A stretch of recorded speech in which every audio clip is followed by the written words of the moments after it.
সিরাতুন নবী সাল্লাল্লাহু আলাইহি ওয়াসাল্লামের আলোচনার আজকে যে পর্বে আমরা এসেছি, গত সপ্তাহে যেখানে থেমেছিলাম, তিনি সিদরাতুল মুনতাহায় পৌঁছে গেলেন। সপ্তম আসমান থেকে শেষ করে সিদরাতুল মুনতাহা, শেষ বড়ই গাছ, মনে আছে তো? ওইখানে পৌঁছার পরে এর আগে তিনি জিবরিল আলাইহিস সালামকে দেখলেন, ওনার 600 পাখা, কি শান শওকতে উনি আসেন। সিদরাতুল মুনতাহা পৌঁছার পরে তিনি বলেন, আমি দেখলাম, জিবরাইল আলাইহিস সালাম দিকে তাকালাম, যেহেতু আল্লাহর অনেক কাছে পৌঁছে গেছে, আল্লাহ তাআলার ভয়ে, আল্লাহ তাআলার শানকে সামনে রেখে জিবরাইল আলাইহিস সালাম এমন হয়ে গেলেন, ফাওয়াজাদাহু কাল হিলসিল বালি মিন খাশিয়াতিল্লাহ।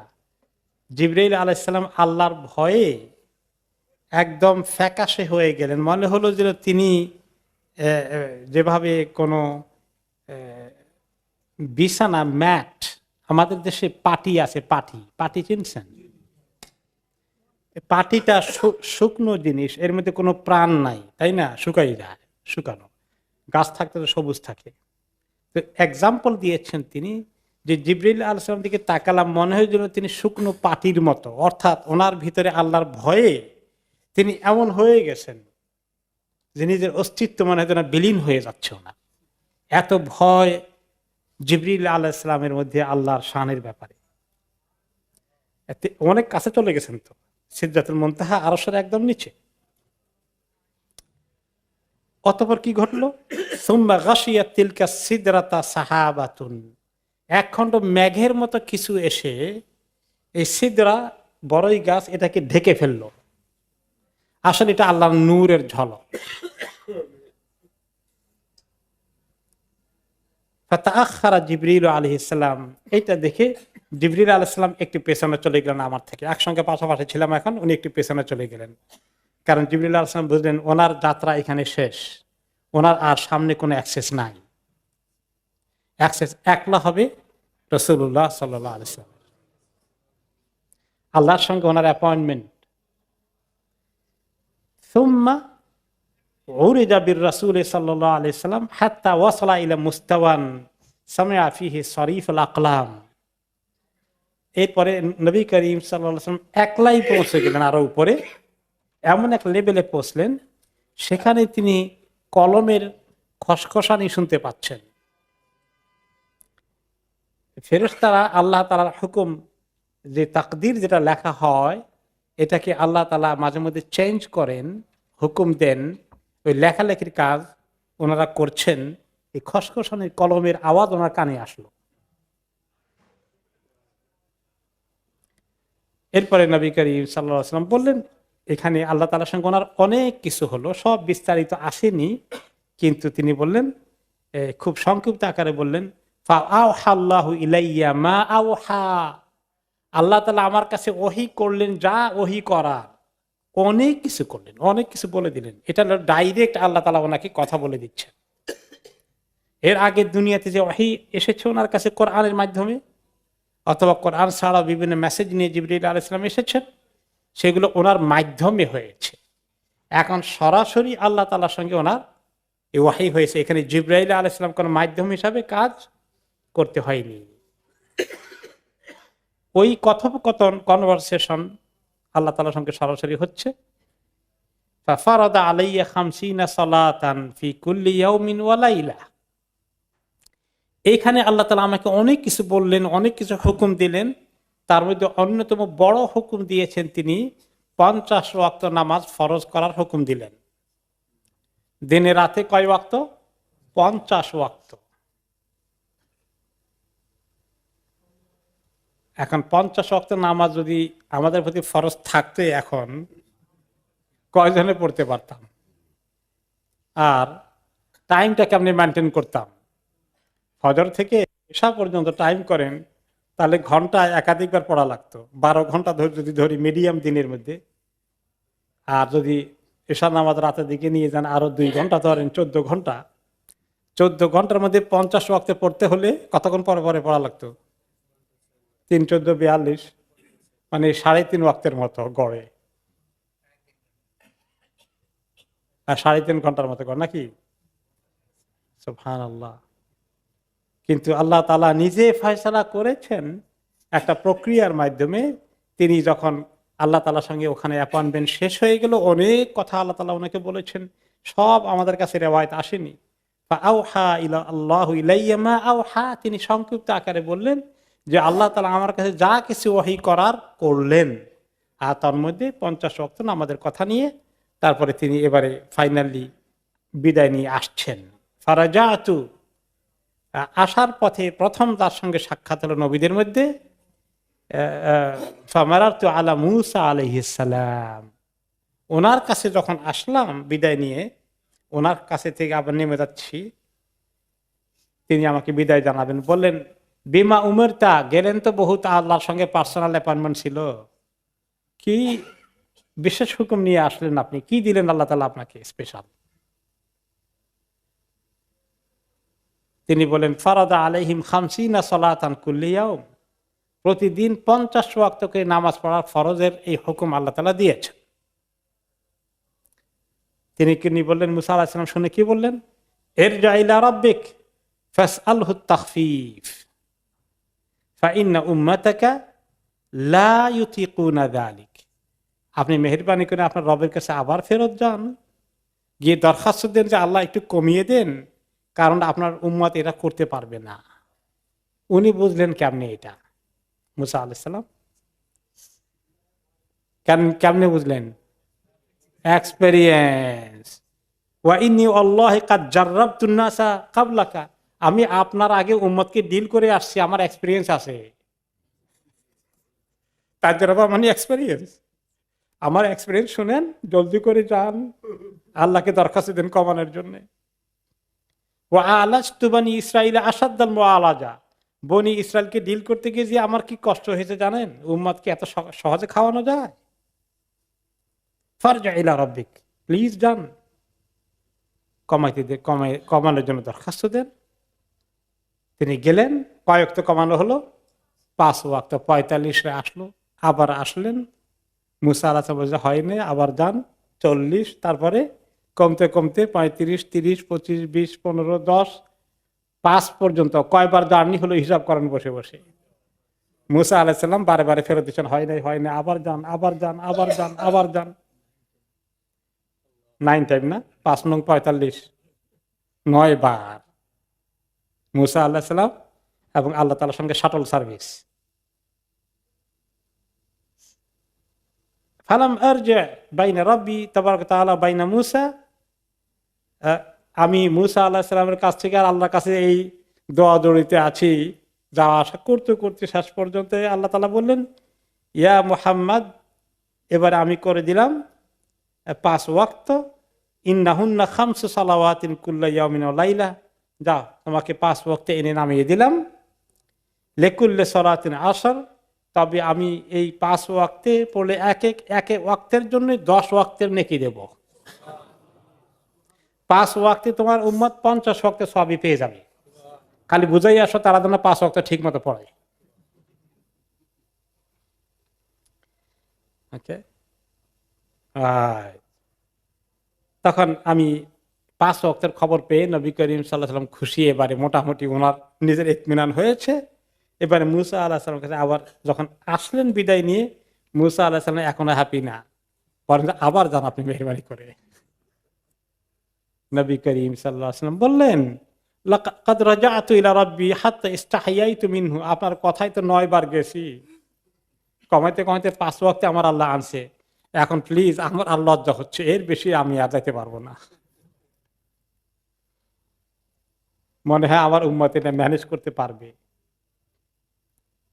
অতঃপর তিনি আর গেলেন না। নবী করিম সাল্লাল্লাহু আলাইহি ওয়াসাল্লাম বলেন, ফালাম্মা জাওয়াজতু, যখন 5 ওয়াক্তে নিয়ে আমি নিচের দিকে চলে আসছি আল্লাহর হুকুমে, নাদানি মুনাদিন, আল্লাহর পক্ষ থেকে আওয়াজ আসলো, আমদাইতু ফরিদাতি ওয়া খাফফতু আন ইবাদি, আমি আমার উম্মতকে যে 50 ওয়াক্তের ফরজের হুকুম দিয়েছিলাম তার পুরস্কার আমি ঠিকই রাখবো, নেকি আমি কমাবো না, তবে আমি উম্মত থেকে হালকা করে দিয়েছি। আমার এই বান্দাদেরকে হালকা করে দিলাম। এখন আপনারা প্রশ্ন করতে পারেন, তো আল্লাহ তাআলা তো মুসা আলাইহিস সালাম থেকে বেশি জানার কথা, তো আল্লাহ তাআলা 5 ওয়াক্ত করে দিলে অসুবিধা কি হতো? কেন এতবার 9 বার জার্নি করালেন? এটার উত্তর কি বলেন?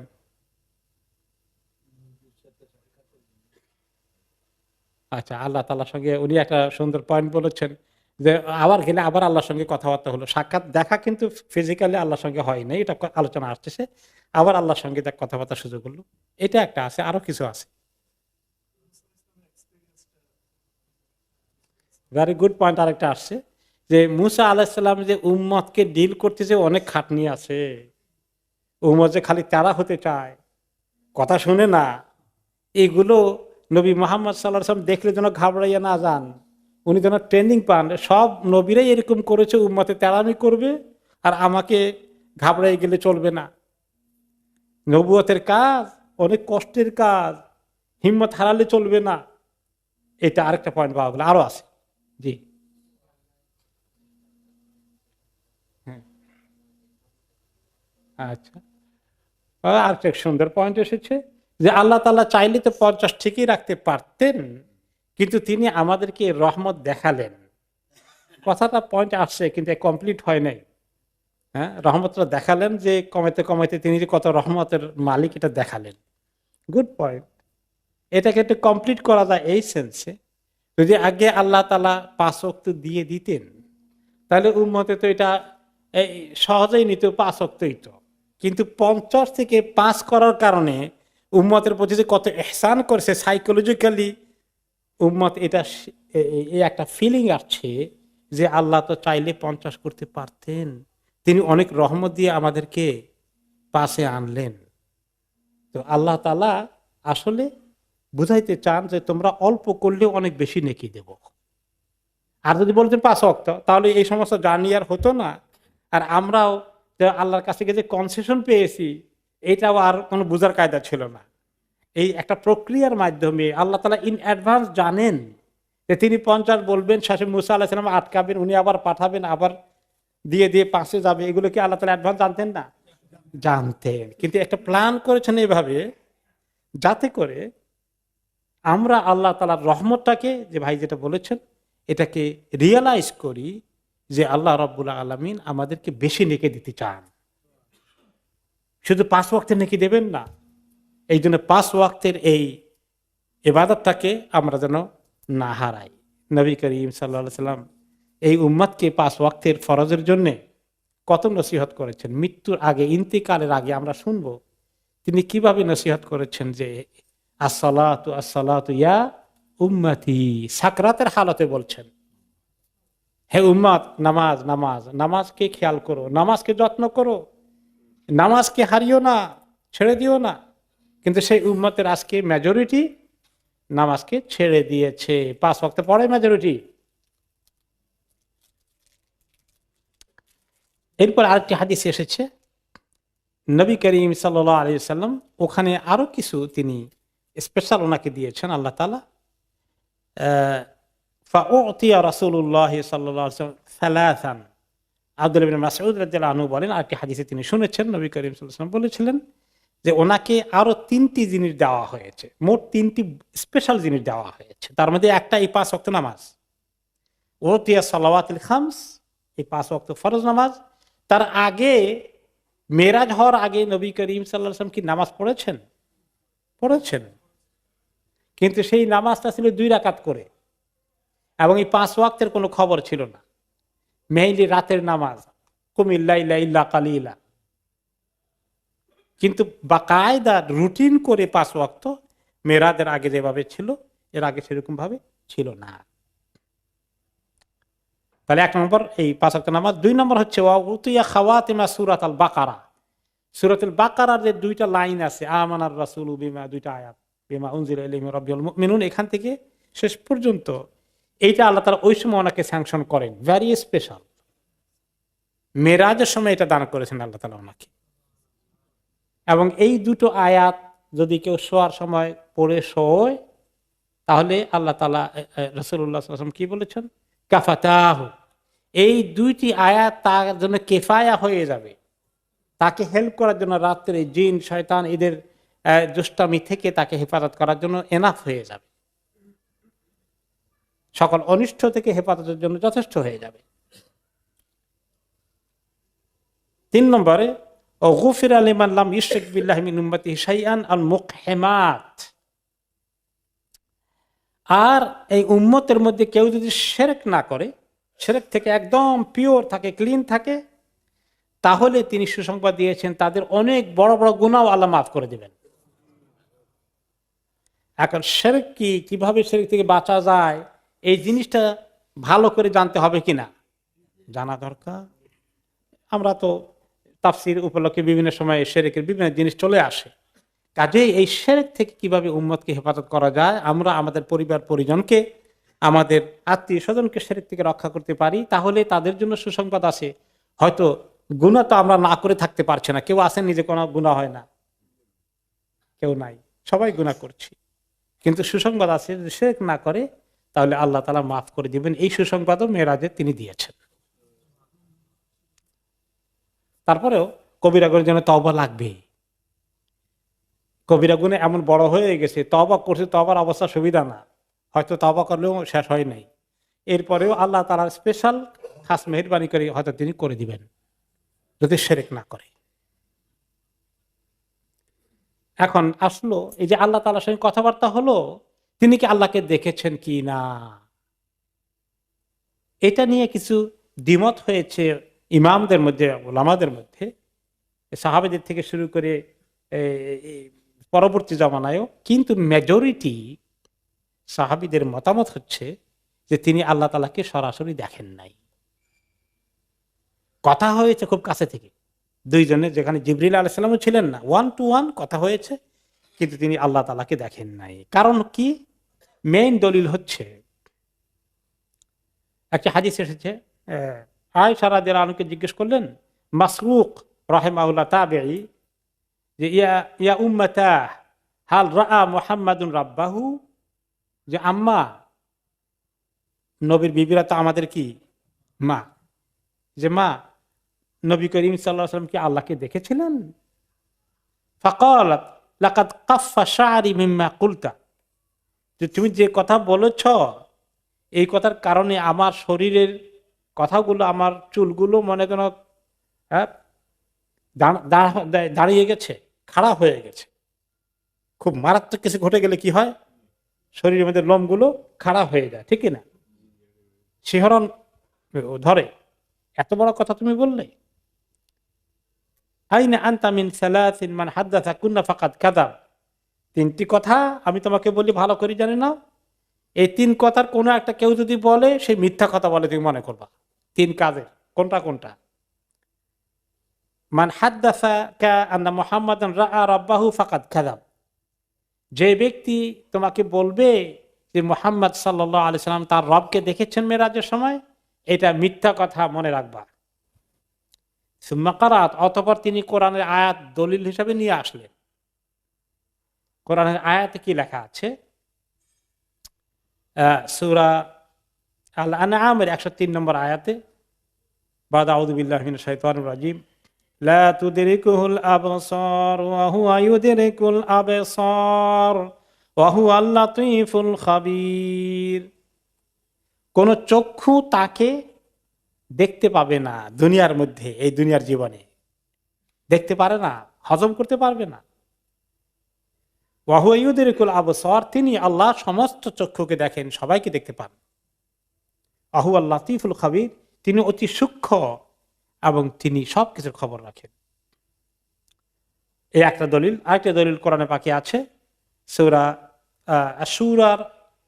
আশ-শূরা এর 51 নম্বর আয়াতে, ওয়ামা কানা লিবাশারিন আন ইউকাল্লিমাহুল্লাহু ইল্লা ওয়াহয়ান আও মিন ওয়ারাই হিজাব, কোন মানুষের পক্ষে সম্ভব নয় যে তার সঙ্গে দুনিয়াতে আল্লাহ তাআলা সরাসরি কথাবার্তা বলবেন, ইল্লা ওয়াহিয়ান, তবে ওয়াহির মাধ্যমে।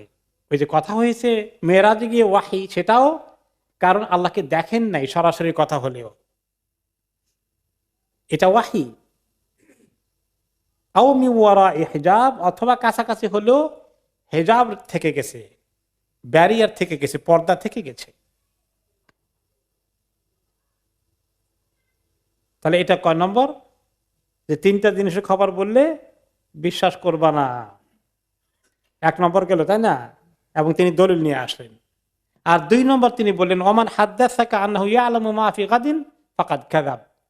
আর কেউ যদি বলে তোমাকে যে নবী মুহাম্মদ জানেন আগামীকাল কি হবে, তিনি গায়েব জানেন, এই ব্যক্তিও মিথ্যাবাদী, মিথ্যা কথা বলেছে। আমাদের সমাজে আছে কিনা এরকম লোক? তাদের ব্যাপারে মা আয়েশা কি বলেছেন? তারা মিথ্যা কথা বলে। কারণ আল্লাহ তাআলা কে নিজে কোরআনে পাকে ওহী নাজিল করে নবী করিম সাল্লাল্লাহু আলাইহি সাল্লামকে লক্ষ্য করে বলেছেন ওয়ামা তাদরি নাফসুম মাযা তাকসিবু গাদা। সূরা লোকমানের 34 নম্বর আয়াতে এসেছে, কোন নফস জানে না, কেউ জানে না আগামীকাল সে কি কামাই করবে, কে কি অর্জন করবে। এর মধ্যে নবী মুহাম্মদ সাল্লাল্লাহু আলাইহি ওয়াসাল্লাম আছেন। তবে আল্লাহ তাআলা ওনাকে অ্যাডভান্স কোন জিনিস জানিয়ে দেন যেটা জানানো জরুরি মনে করেন। আল্লাহ তাআলা না জানালে তিনি জানতে পারেন না। কাজে কেউ যদি দাবি করে নবী মুহাম্মদ গায়েব জানেন, তাহলে মনে করবা এই লোকটা মিথ্যা কথা বলেছে তোমাকে। 3 নম্বর, ওমান হাদ্দাসাকা আন্নাহু কাতামা ফাকাদ কাযাব। আর কেউ যদি মনে করে বা বলে যে নবী মুহাম্মদ সাল্লাল্লাহু আলাইহি সাল্লাম ওহী, দ্বীনের, শরীয়তের, কোরআনের কোন জিনিসকে লুকিয়ে রাখছেন, বলেন নাই, বা কাউকে কানে কানে প্রাইভেটলি বলে দিয়েছেন কেউ যেন জানতে না পারে, এরকম কিছু যদি কেউ বলে থাকে, তাহলে সেও মিথ্যাবাদী, মিথ্যা কথা বলেছে। তার দলিল তিনি কোরআনে পাকে পেয়েছেন। সূরা আল মাইদার ৬৭ নম্বর আয়াতে এসেছে, ইয়া আইয়ুহার রাসূলু বাল্লিগ মা উনজিলা ইলাইকা মির রাব্বিক। হে রাসূল, আপনি তাবলীগ করেন, বলে দেন, পৌঁছিয়ে দেন আপনার কাছে আপনার রবের কাছ থেকে যা কিছু নাজিল করা হয়েছে। যে সমস্ত কথাবার্তা দ্বীনের ব্যাপারে আমি আপনাকে বলেছি ওয়াহির মাধ্যমে, ওয়াহি মাতলু হোক, ওয়াহি গায়রে মাতলু হোক, কোরআনের মাধ্যমে হোক, হাদিসের মাধ্যমে হোক, আপনি সব পৌঁছে দিয়ে আসেন। এই জন্য কেউ যদি মনে করে নবী মুহাম্মদ সাল্লাল্লাহু আলাইহি সাল্লাম এই শরীয়তের কথা বলেছেন সবাইকে, কিন্তু মারিফাতের কথা সবাইকে বলেন নাই, ওটা আলী রাদিয়াল্লাহু আনহুকে কানে কানে বলেছেন, উনি কানে কানে পৌঁছে দিয়েছেন, এটা মারিফাতের তরিকা ছাড়া বাকিরা জানে না, এরকম কথা শোনা যায় কিনা মাঝে মধ্যে? এগুলো সব মিথ্যাবাদী। কে বলছেন মিথ্যাবাদী এদেরকে? আয়েশা রাদিয়াল্লাহু আনহা বলে এরা মিথ্যাবাদী।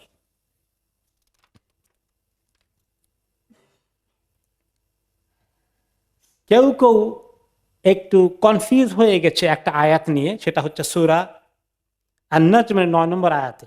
সেখানে কি এসেছে? ফাকানা কাবা কাউসাইনি আও আদনা। এই দুইজন একেবারে তীরের সঙ্গে ধনুক থাকে, ধনুক চিনেন?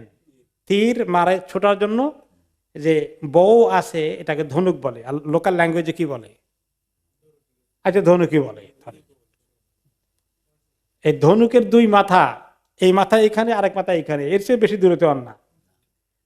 বলে যে এই দুইজন এত কাছাকাছি হয়ে গেছেন, মনে হয় একজন ধনুকের এই মাথার দূরত্বে, আরেকজন ধনুকের এই মাথার দূরত্বে আও আদনা, বা তার চেয়েও আরো কাছাকাছি হয়ে গেছেন।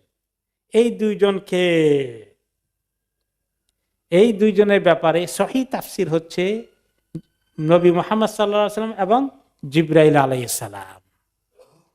তারা দুইজন এত কাছাকাছি হয়ে গেছিলেন সিদরাতুল মুনতাহায়, যেখান থেকে এরপরে ওই সিদরাকে এক খণ্ড মেঘের টুকরার মতো আল্লাহ নূর ঢেকে নিল। তখন জিবরাইল আলাইহিস সালাম আর আগালেন না।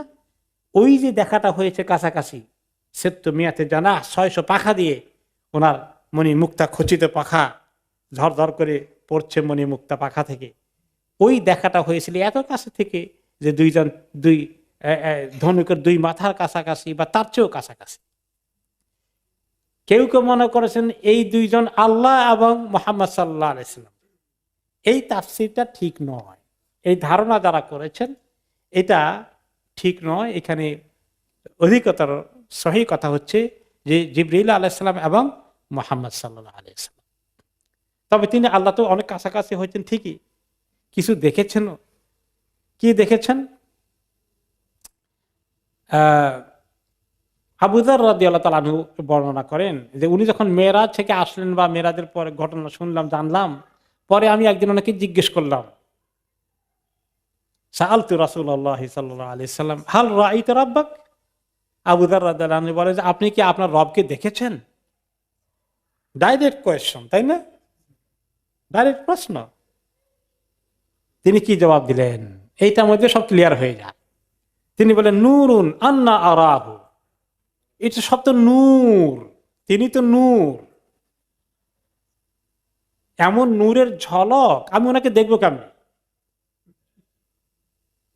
আবার অন্যের আয়াতে আসে তিনি বলেছেন রাআইতু নূরান, আমি নূর দেখেছি। আমি নূর দেখেছি, তাতে বোঝা গেল যে আসলে তিনি কিছু দেখেছেন, সেটা কি? নূর। আল্লাহ তাআলা নূরের তাজাল্লি যেটা আছে এটা একটুখানি তিনি দেখেছেন, কিন্তু এই নূরের তাজাল্লির কারণে আল্লাহ তাআলার অস্তিত্ব দেখার মতো কোনো সুযোগ ছিল না। এত পাওয়ারফুল নূর। এবং নূরের একটি ঝলক যখন আল্লাহ তাআলা মূসা আলাইহিস সালামকে দিলেন তুর পাহাড়ে, কাল্লামাল্লাহু মূসা তাকলিমা, কথাবার্তা বললেন, আর আরানি আনজুরু ইলাইক, একটু দেখান আল্লাহ আপনাকে, কথা শুনলাম, একটু দেখি না আপনাকে। তিনি যদি দেখো পাহাড়ের দিকে দেখো, যদি পাহাড় ঠিক থাকে তাহলে দেখবা। পাহাড়ের মধ্যে নূরের তাজাল্লি দিলেন, খাররা মূসা সাইকা।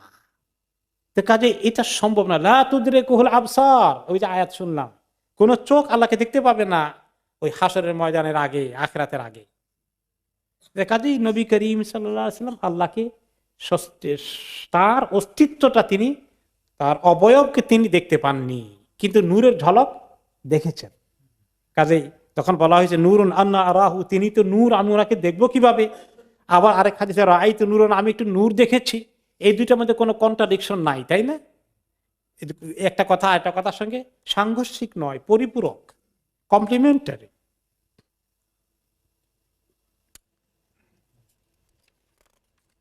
আল্লাহ তাআলা দেখার প্রসঙ্গ এখানে চলে গেল। তো আসল হচ্ছে যে মেইনলি আল্লাহ তাআলা তো কোরআন শরীফে বলে দিয়েছেন সূরা আল ইসরার বিগিনিং এ, সুবহানাল্লাযী আসরা বিআবদিহি লাইলাম মিনাল মাসজিদিল হারাম ইলাল মাসজিদিল আকসাল্লাযী বারাকনা হাওলা ইলাল মাসজিদিল আকসাল্লাযী বারাকনা হাওলাহু লিনুরিয়াহু মিন আয়াতিনা। মহান পবিত্র সে আল্লাহ যিনি রাতের বেলায় তার বান্দাকে নিয়ে গেলেন আল মসজিদুল হারাম থেকে আল মসজিদুল আকসা, যা চতুর্পাশে আমি বরকতে ভরপুর করে দিয়েছি। কেন? লিনুরিয়াহু মিন আয়াতিনা, এই অংশটুকু আনসার দিয়ে দিচ্ছে যে আমি আমার আয়াতগুলো, আমার নিদর্শনগুলো, আমার কুদরতের অপূর্ব নিদর্শন তাকে দেখাতে চেয়েছি, আমাকে দেখাতে চাই নাই। এই অর্থ কি পাওয়া যায় যে আমাকে দেখানো, যে আমাকে দেখবে এই জন্য নিয়ে আসি মেরাজে, আমার আয়াত দেখবে, এই কথা আর ব্যাখ্যা করে দেয় না যে তিনি কি দেখেছেন? অনেক আয়াত দেখেছেন, কুদরতের নিদর্শন দেখেছেন, জান্নাত দেখেছেন, জাহান্নাম দেখেছেন, সিদরাতুল মুনতাহা দেখেছেন, অনেক কিছু দেখেছেন, আয়াত দেখেছেন। আয়াত অর্থ কি? আল্লাহ তাআলার কুদরতের, ক্ষমতার নিদর্শন, এগুলো দেখেছেন। এগুলো দেখার জন্য মেরাজে নিয়েছেন, আল্লাহকে দেখানোর জন্য মেরাজে নেননি। তাহলে এখানে আর কোনো বিতর্ক থাকে না।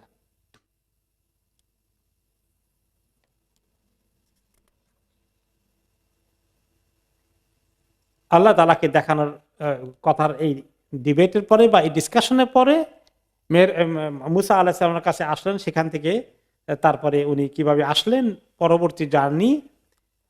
সুম্মা হাবাতা জিবরিল আলাইহিস সালাম বির রাসূল সাল্লাল্লাহু আলাইহি ওয়াসাল্লাম মিনাস সামাওয়াতি ইলাল মাসজিদিল আকসা, অথবা জিবরিল আলাইহিস সালাম ওনাকে সিদরাতুল মুনতাহা থেকে আবার রিসিভ করে বাকি জার্নিতে উনি সঙ্গ দিলেন আবার আসার পথে। মেরাজ শেষ হয়ে গেল, এখন তিনি চলে আসছে সকল আসমান পেরিয়ে। সুম্মা রাকিবাল বুরাকা, অতঃপর মসজিদ আকসা এসে পৌঁছে গেলেন। সুম্মা রাকিবাল বুরাকা, অতঃপর এই বোরাক যে বেঁধে রেখেছিলেন ওই ওখানে একটা পাথরের যেখানে ছিদ্রের মতে আছে, বোরাককে সেখানে বাঁধা আছে, আবার এসে বোরাকের উপরে সওয়ার হলেন, ইলা মক্কা, মক্কার দিকে রওনা করে দিলেন। জিবরিল আলাইহিস সালাম ওনার সঙ্গী হিসাবে আছে। সকালের ভোরের আগেই মক্কা শরীফে তিনি পৌঁছে গেলেন। আসার পথে তিনি নামাজ পড়েছিলেন কিনা 2 রাকাত, না যাওয়ার পথে পড়েছিলেন নবীদেরকে নিয়ে, সেই ডিবেট আমরা শুনেছি। কেউ কেউ মনে করেছেন আসার পথে, কেউ কেউ মনে করেছেন যাওয়ার পথে। 2 রকম রিওয়ায়াত এসেছে, কিন্তু অধিকাংশ ইমামদের মতামতে যাওয়ার পথেই আসলে তাদের সঙ্গে নামাজ হয়েছিল। এখন এই তো 7 আসমান জার্নি শেষ করে মসজিদে আকসা থেকে যখন বোরাকে চড়ে আসছেন মক্কা শরীফে, এখানে ফেরত আসার পথেও আবার কিছু দৃশ্য দেখিয়েছেন আল্লাহ তাআলা।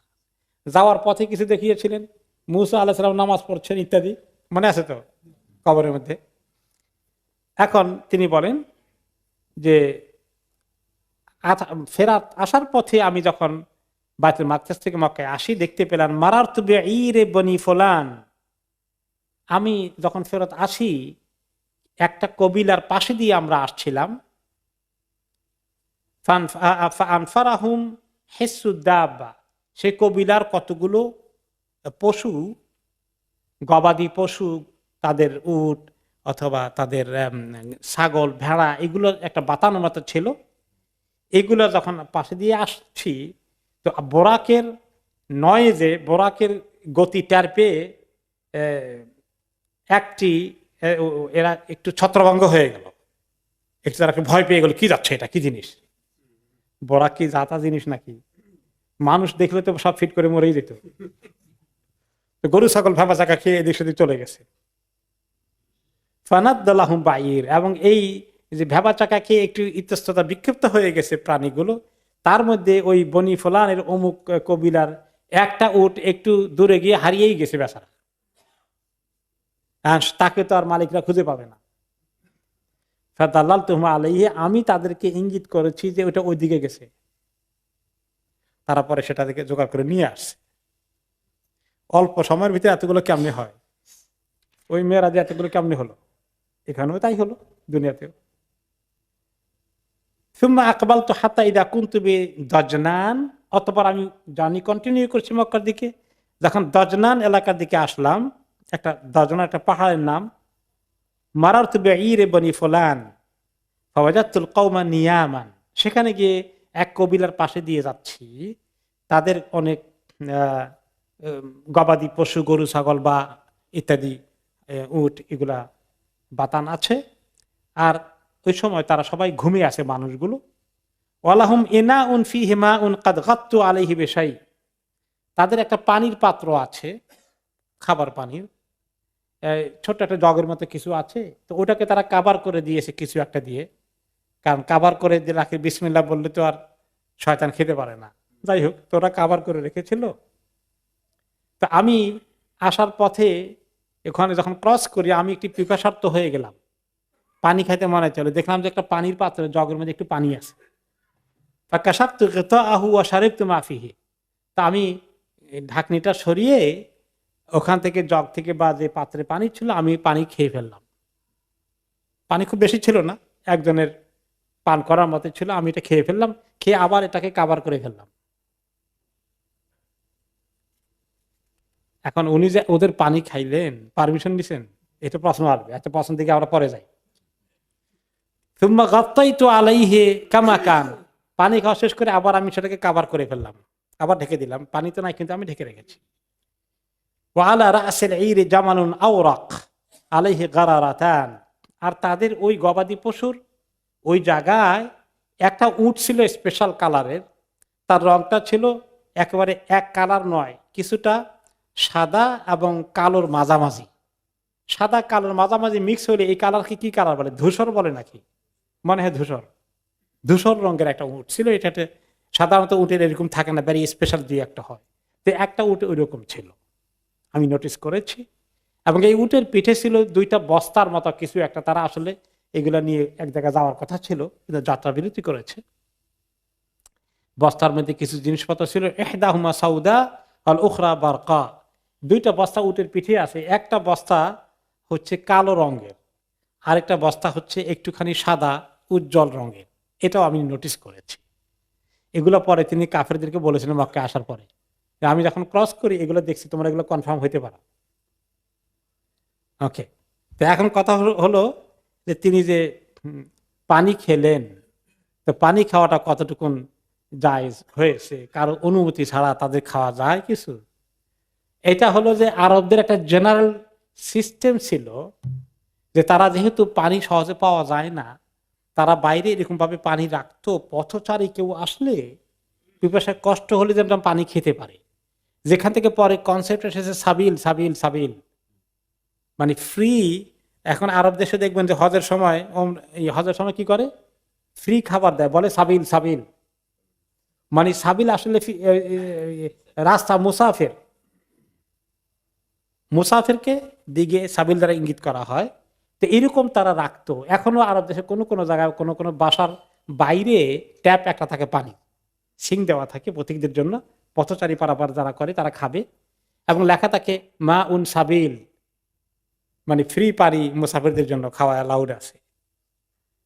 তো এরকম উনি জানতেন এই সিস্টেমটা কাজ করে, কাজে এটা জেনারেল পারমিশন দেওয়া আছে, ওদেরকে খামাখা ঘুমে থেকে জাগিয়ে ডিস্টার্ব করা দরকার নাই। আর উনি তো একটা স্পেশাল জার্নিতে আছেন, বোরাক, এই একটা সহজ জিনিস নাকি, তাদেরকে আবার বোরাক দেখালে তো তারা ভয়ে আবার মরেই যাবে। যাই হোক, এইভাবে করে তিনি মক্কা শরীফে পৌঁছে গেলেন। কখন পৌঁছলেন? এই সকাল হওয়ার আখ্যান দিয়েই পৌঁছে গেছেন, রাত থাকতে থাকতেই উনি পৌঁছার পরে সকাল হলো, ভোর হলো। পরের দিন সকালে তিনি বলেন লাম্মা কানা লাইলাতু উসরিয়া বি ওয়া আসবাহতু বিমাক্কা, যে রাতে আমার মেরাজ হলো, ইসরা হলো, পরে আমি সকালবেলা মক্কা ভোরে আমি ফেরত আসলাম। আরাফতু আন্নান নাসা মুকাজ্জিবি, আমি জানি যে এই যে ঘটনা, আল্লাহ তো আমাকে এটা গোপন রাখতে বলবেন না, আল্লাহ তো আমাকে এটা বলতে বলবেন। আমি এখন কি করি, দুশ্চিন্তাগ্রস্ত হয়ে গেলাম, বলি কেমনে? এখন বললেই তো আমাকে বলবে সব বদ্ধ পাগল, কি বলে দেখো, এতদিন যা বলেছে, এখন আমরা ভালোই পয়েন্ট একটা পাইছি, এখন বলতে সুবিধা হবে, এর মাথা খারাপ, কিভাবে বলি? এখন তামসা তো শুরু করে দেবে তারা। ও আসমা তুমি আরফ তো আন্নাসমকা দেবেইয়া, আমাকে তারা বিশ্বাস করবেন না। ফাকাত মুতাজিরান হাজিনান, ঘরে বসে এখন আমি বাইরে যাচ্ছি না, দুশ্চিন্তাগ্রস্ত হয়ে চিন্তা করি, আমি বসে আছি যে কেমনে কি করি। আর আমি তো লুকাতেও পারবো না, আল্লাহ তো আমাকে নেওয়ার উদ্দেশ্য হচ্ছে বলে দেওয়া, আমি যা কিছু আল্লাহ আমাকে করান বলার জন্য আল্লাহ নির্দেশ দেন, আমি লুকাতেও পারবো না। ফামাররা আদুবুল্লাহ আবু জাহাল ফাজা হাত্তা জালাসা ইলাইয়া, আবু জাহাল তো ওনাকে খোঁজেন, আজকে তার খবর কি, কোন দিন কি খবর আসে, সে তো সবসময় খবর রাখে। না দেখে এখন ঘরে চলে আসলো, এসে যে কি ব্যাপার, কি দেখি না কেন তোমাকে, আমার পাশে এসে বসলো। ফাকালা কাল মুস্তাহজি ইয়া মুহাম্মদ হাল কানা মিন শাই, বলে মুহাম্মদ আজকে তোমার কোনো খবর আছে নাকি, কিছু আছে আজকে নতুন কিছু? বলতে না, আমার বললাম অবশ্যই আছে, এখন লুকানো তো কিছু নাই। মা হুয়া কো, কি আছে, কি নতুন কোনটা পাইলে আবার আছে? ইন্নাহু উসরিয়া বি আল্লাইলা, গত রাত্রে আমাকে ইসরা করা হয়েছে, বিরাট এক সফর হয়েছে আমার দ্বারা।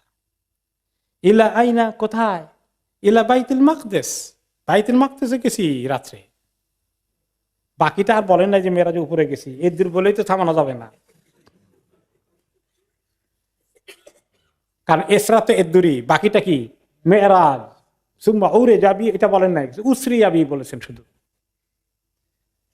হ্যাঁ, সুম্মা আসবাহতা বাইনা দাহারানিনা, ও তুমি রাত্রে ওখানে গিয়েছে বাইতুল মাকদেসে, আবার এখন সকালে বেলা আবার আমাদের এখানে চলে আসছো। ও, হোয়াট ইজ ইট? বলতে নাম, হ্যাঁ অবশ্যই। ফালাম ইউরেহে আনিকাজ দেবাহু, সে এখন ভান করলো তোমার আমি এটা বিশ্বাস করি না, এটা তাকে ওনাকে জানতে দেন নাই। কেন? মনে হয় যে যেন বিশ্বাস করছে, এভাবে ভাব দেখালো, তার উদ্দেশ্য আছে। উদ্দেশ্য কি? মাখাফাতান আন ইয়াজহাদাহুল হাদিস ইযা দাআ কওমাহু ইলাইহি, তার উদ্দেশ্য হচ্ছে আমি যদি অস্বীকার করে ফেলি, সে ভয় পাবে, এই কথা আর কাউকে বলবে না, আমি তাকে সমস্ত মানুষের সামনে ধরবো, আর এই পাগলের প্রলাপের মতো উল্টোপাল্টা কি বলে সবাই শুনুক, তাহলে সবাই বলবে এতদিনে বুঝতে পেরেছি মোহাম্মদ আসলে সব উল্টোপাল্টা কথাই বলে, বুঝে গেল। এই জন্য সে মানে অবিশ্বাস করে এটা ভাব দেখালো না, কিন্তু তার প্ল্যান করলো। সে বলল কি, আর আইতা ইন দাউতু কওমাকা আতুহাদ্দিসুহুম বিমা হাদ্দাসতানি, তোমার লোকজনকে যদি ডাকি, বিশেষ করে যারা ইসলাম কবুল করেছে ইতিমধ্যে, আর অন্য তোমার বনি হাশেম যারা তোমাকে হেল্প করে, বাকি লোকদেরকে নিয়ে আসি, সবার সামনে তোমাকে যদি বলি কি কোথায় গেলা গত রাত্রে, কোত্থেকে ঘুরে আসলা, বলবা তো ঠিক মতো, নাকি আবার কথা ঘুরাই ফেলবা? তিনি বলেন না, অবশ্যই বলবো। আবু জাহাল বলল, এখন বাইরে এসে সবাইকে ডাকাডাকি, এদিকে আসো, ইয়া মাশার বনি কাব ইবনে লুআই, সব কোরাইশ বংশ যা আসো সব এদিকে আসো, এক জরুরি খবর আছে।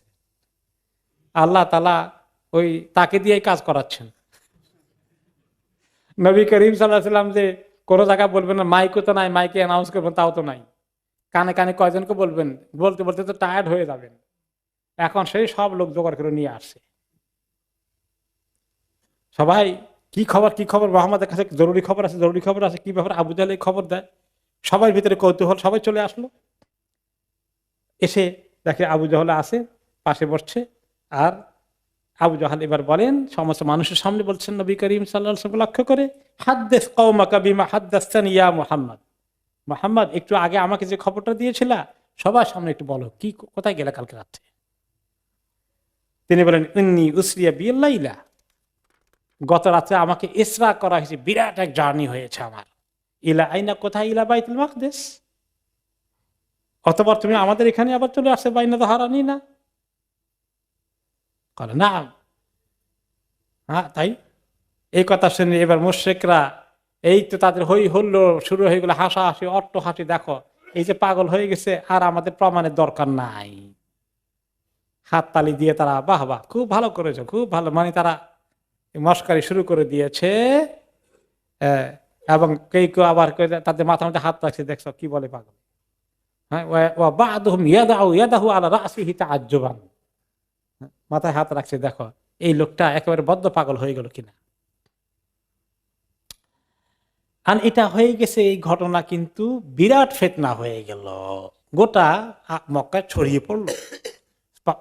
কাফেররা সত্যি একটা পয়েন্ট পেয়ে গেল যে কিভাবে এই অপপ্রচার ছড়িয়ে দেওয়া যায়। এমনকি তারা ধরে ধরে বিভিন্ন যারা ইসলাম কবুল করেছিলেন ইতিমধ্যে তাদের কাছে কাছে গেল, গিয়ে বলে, শুনছো তোমার নবী মুহাম্মদ ঈমান এনেছ, তার খবর জানছো? গত রাত্রে নাকি বাইতুল মাকদিস গিয়ে আবার ফেরত আসছে, কয়শো মাইল। এমন কি ইসলাম কবুল করেছেন এমন কিছু মুসলিমও অল্প কয়েকজন মোরতাদ হয়ে গেলেন। ও বুঝছি, যা আসলে বুঝেছিলাম এটা ঠিক না, আসলে বোধহয় মুহাম্মদ সাল্লাল্লাহু আলাইহি ওয়াসাল্লাম উল্টোপাল্টা কিছু ঘটছে, ওনার মাথা ঠিক নাই বোধহয়। তারা অবিশ্বাসী হয়ে গেল কিছু কিছু। তো সেই খবরটা আল্লাহ তাআলা আয়াতে দিয়েছেন, সূরা আল ইসরার ৬০ নম্বর আয়াতে এসেছে, ওয়ামা জাআলনা আর-রুইয়া আল্লাতী আরাইনাকা ইল্লা ফিতনাতাল লিন-নাস, আমি আপনাকে যে দেখানোর জন্য নিয়ে এসেছিলাম, যে এই জার্নিতে যা কিছু আপনি দেখলেন ইত্যাদি, এগুলোকে আমি কিছু লোকের জন্য ফিতনা বানিয়ে দিলাম। তারা আমার কথা বিশ্বাস করে না এই ফিতনা, এই পরীক্ষায় কিছু লোকে ফেল করে ফেললো, মোরতাদ হয়ে গেল। এখন কিছু লোক চলে গেল, কোন কোন রেওয়ায়েত আসছে যে আবু জাহাল নিজে গিয়েছে, গিয়ে যে আবু বকরকে ধরতে হবে, কারণ সেই হলো তার মেইন সাপোর্টার, প্রধান সঙ্গী। তাকে যদি কনফিউজ করে দেওয়া যায় তো কাজ হয়ে গেছে, মুহাম্মদের কাম শেষ। আর বিশ্বস্ত আবু বকর মতো কেউ নাই আর। আবু বকর রাদিয়াল্লাহু আনহু তখনও জানেন না, সকাল সকাল তো, খুব আর্লি মর্নিং, তিনি দেখা এখনো হয়নি নবী করিম সাল্লাল্লাহু আলাইহি ওয়াসাল্লামের সঙ্গে। গিয়ে বলল, ইয়া আবু বকর হাল্লা কাফি সাহিবিক, তোমার এই যে সাথী মুহাম্মদ, তার কোনো খবর জানো? গত রাতে কি ঘটেছে? কি? ইয়াজুমু আন্নাহু উসরিয়া বিহি লাইলা ইলা বাইতুল মাকদিস ওয়া সাল্লা ফিহি, সে নাকি গত রাতে বাইতুল মাকদিস গিয়েছে, সেখানে নামাজও পড়েছে। ওয়ারাজা ইলা মাক্কা ফি লাইলাতিন, আর ওই রাতেই নাকি আবার মক্কায় ফেরত এসেছে। আবু বকর রাদিয়াল্লাহু তাআলা আনহু সাদা মাটা ভাষা জবাব দিলেন, ইন্নাকুম তাকদিবুনা আলাইহি, তোমরা খামাখা ওনার ব্যাপারে মিথ্যা কথা বলা কেন? কোন সময় উনি এটা বলছেন? উনি তো জানেন না এখনো কিছু। ফাকালু বালা, আর বলেছেন, আমরা মিথ্যা কথা বানিয়ে বললাম না তোমার বন্ধুর নামে। হা হুয়া যা কাফিল মসজিদ, ওই যে মসজিদে আসতেছে দেখো, তুমি জিজ্ঞাসা করো। ইউ হাত দেশে বিহীন না, সে অলরেডি লোকরা তাকে ঘিরে ধরেছে, সেখানে বলা বলি করছে, তুমি ডবল চেক করতে পারো। ফাকাল আবু বকর আল্লাহ লা ইন কানা ক্বালু লাকাদ সাদাক। এখন আবু বকর রাদিয়াল্লাহু আনহু সঙ্গে সঙ্গে বলে ফেললেন, উনি যদি এই কথা সত্যি বলে থাকেন, তোমরা শুনেছ, তোমরা সাক্ষী দিচ্ছ, তিনি বলেছেন, যদি নিশ্চিত বলেন তাহলে তিনি সত্য বলেছেন। উনি যদি বলে থাকেন অবশ্যই সত্য বলেছেন, কারণ তিনি কোনোদিন মিথ্যা কথা বলবেন না। ফাকালু আওয়া তুসাদ্দিকুহু আনহু যাহাবা লাইলাল বাইতুল মাকদিস ওয়া জাআ ক্বাবলা আন ইসবাহ। তুমি কি এটা বিশ্বাস করো যে সে বাইতুল মাকদিসে গিয়েছে আবার রাতে চলে আসছে সকাল হওয়ার আগে? ক্বালা নাম। কেন? ফামা ইউজিবুকুম মিন যালিকা, তোমরা এত আশ্চর্য হয়ে যাও কেন? ওনার কথা আমি বিশ্বাস করব না? ইন্নী লা উসাদ্দিকু বিমা ফিমা হুয়া আবআদু মিন যালিক। এটা বাইতুল মাকদিস তো দুনিয়ার মধ্যে আছে, আমি আরো উপরের খবর আনি, তা সেটা তো বিশ্বাস করি। আরশ আজিমে থেকে আল্লাহ যে খবর পাঠান সেটা তো আমি বিশ্বাস করি। তো বাইতুল মাকদিস তো দুনিয়াতে, এখানে যাওয়া যায় চাইলে। উসাদ্দিকুহু বিখাবারিস সামা ইয়াতিহি ফি গাদওয়াতিন আও রাওহাতিন, ওহী নিয়ে জিবরাইল আসতেছেন আল্লাহর কাছ থেকে, আকাশ থেকে, সেই খবর তো আমি বিশ্বাস করি। সকাল সন্ধ্যায় ওহী নাযিল হচ্ছে, এটা অবিশ্বাস করব কেন? অতঃপর তিনি চলে গেলেন নবী করিম সাল্লাল্লাহু আলাইহি ওয়াসাল্লামের কাছে। আবু বকর রাদিয়াল্লাহু আনহু বললেন, ইয়া নবী আল্লাহ, আহাদাসা হাউলাইল কওম আন্নাকা জিতা বাইতুল মাকদিস হাদিহিল লাইলা।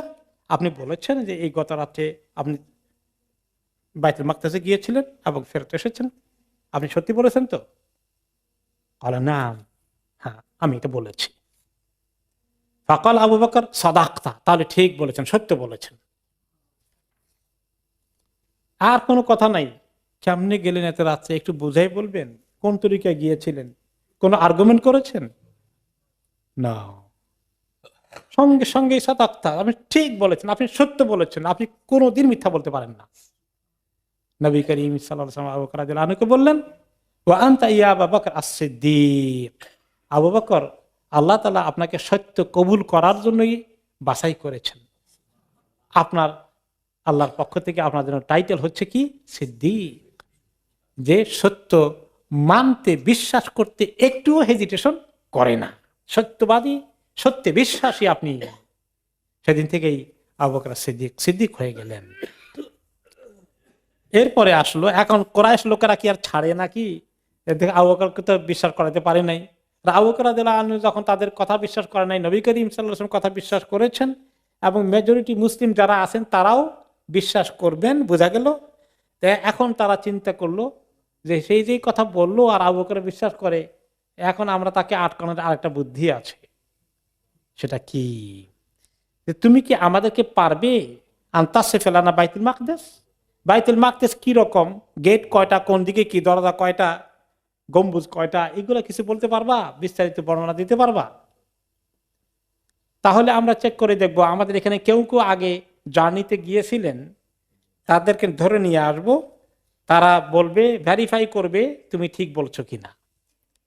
সেখানে ছিল মুতাইম ইবনে আদি। এই লোকটি আগে গিয়েছিলেন, বাইতুল মাকদিস ভিজিট করেছেন, ভালো করে দেখেছেন। উনি বললেন, আনা আলামুন নাসি বিবাইতুল মাকদিস, আমি বাইতুল মাকদিসের সব খবর জানি। ও কাইফা বিনাউহু ওয়া কাইফা হাইআতুহু, এর স্ট্রাকচার কি, গঠন প্রকৃতি কি। ফাইন ইয়াকুন মুহাম্মাদুন সাদিকান ফাসা উখবিরুকুম, মুহাম্মদকে নিয়ে আসো, বসি তার সঙ্গে ভেরিফাই করি, সে যদি ঠিক ঠিক বর্ণনা দেয় এটাও আমি বলতে পারবো। ওয়া ইন কানা কাযিবান ফাসা উখবিরুকুম, আর সে যদি বর্ণনা ঠিক মতো দিতে না পারে, আমি সেটাও তোমাদেরকে বলে দিতে পারবো যে মিথ্যা কথা বলতেছে। তখন ওনাকে নিয়ে আসা হলো। মুতাইম ইবনে আদি কাফেরদের সবার সামনে ওনাকে প্রশ্ন করছেন, একটা একটা করে জিজ্ঞেস করেন, কয়টা জানালো ওই লাইনে আছে, কয়টা দরজা এদিকে আছে, ইত্যাদি অনেক কিছু জিজ্ঞাসা করতেছে, যে উনি ফেল করেন কিনা দেখা যাক।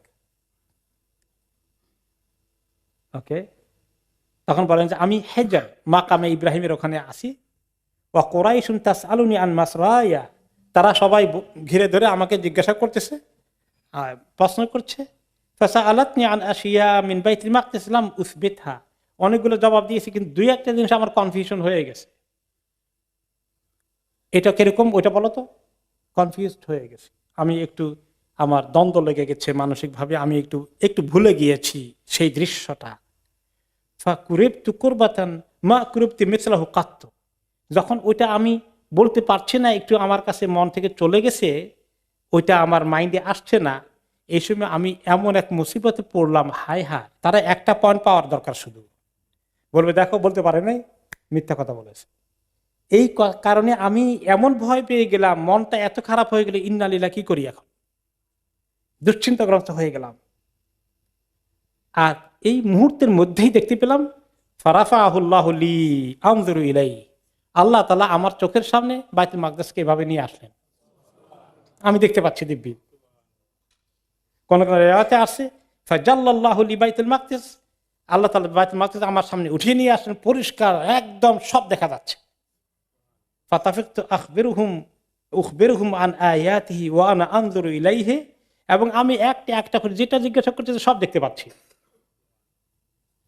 সব বলে দিলাম।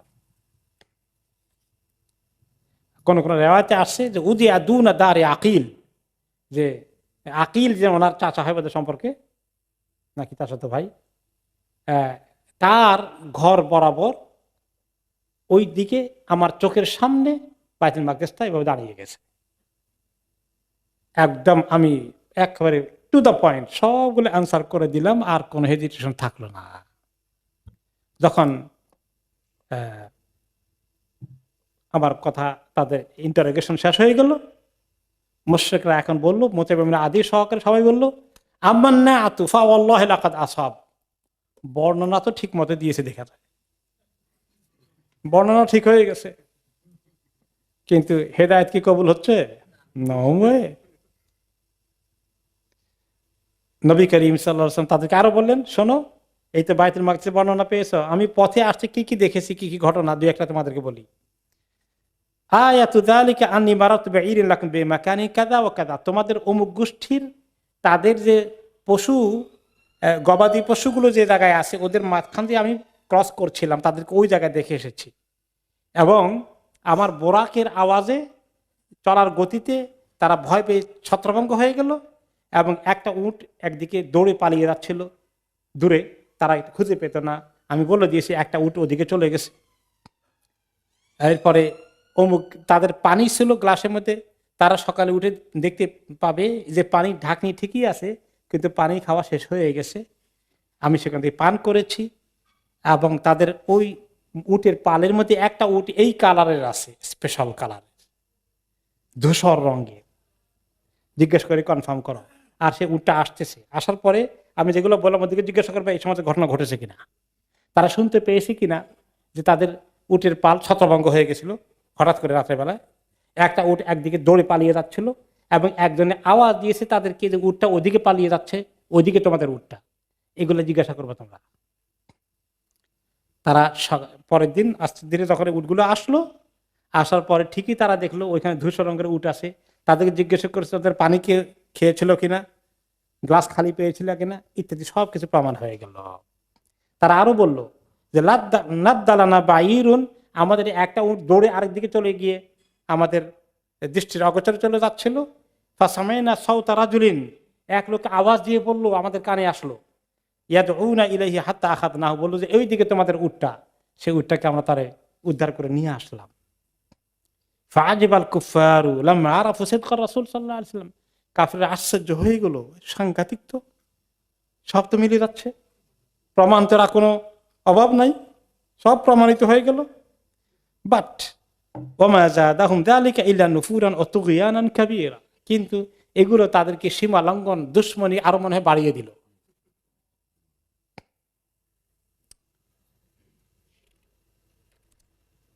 আর আর নবী করিম সাল্লাল্লাহু আলাইহি সাল্লাম তিনি এর চেয়ে বেশি মেরাজের কাহিনী আর তাদেরকে বলেন নাই, পরে সাহাবীদেরকে বলেছেন। এই জন্য মেরাজের অনেক টুকিটাকি সবকিছু আমরা পাই নাই, তবে যেগুলো যেগুলো জরুরি আমাদের জন্য আল্লাহ হেদায়েত দিয়েছেন, ওগুলো একটাও তিনি মিস করেননি।